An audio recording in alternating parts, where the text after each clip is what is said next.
কেমন আছো? আশা করি সবাই ভালো আছে আর আমরা সবাই ভালো আছি। আর দেখো সকাল সকাল সব কাজ বাজ হয়ে গেছে, এখন বাজে হলো 12টা বেজে গিয়েছে, অনেকটা টাইম হয়ে গেছে। এতটা টাইমে কিন্তু লাগে না, কাজটা হয়ে গেছে আমার অনেকক্ষণ। এখন যাবো স্নান করতে, তার আগে তোমাদের দেখিয়ে দিচ্ছি। আমাদের বলছি আমার রান্নাঘরটা পুরো পরিষ্কার করা হয়ে গিয়েছে, আর যত বর্তন ছিল সব ধুয়ে মুছে, যে গ্যাস দেখো, গ্যাস চুলো সব পোছা হয়ে গেছে। আর সকালবেলা আদা রান্না করেছি, আর আদা করে কিসের জন্য, সকালবেলা সবজিটা বানিয়ে রেখেছি, আর ভাত ছিল আর কালকে রাত্রের ভাত, সেটা গরম করেছি। আর কিছু পান্তা ভাত ছিল, সেটা আমি খেয়েছি। আর গরমের দিন তো পান্তা ভাত ভালোই লাগে খেতে, একটু টকটক ভাব হলে তো আরও ভালো লাগে।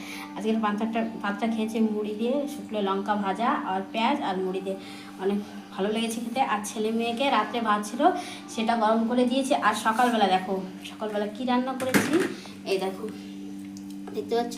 সকালবেলা এই যে লাল লাল মটনের ঝোল করেছে, ঝোল বললাম ভুল, একটু কষা কষা, ঠিক আছে, একটু কষা কষা করেছি। এই যে মটন বানিয়েছি, এটা মতলব কালকে এনে রেখে দিয়েছিল, তো কালকে তো বানাইনি, তো আজকে সকাল সকাল বানিয়ে নিয়েছি।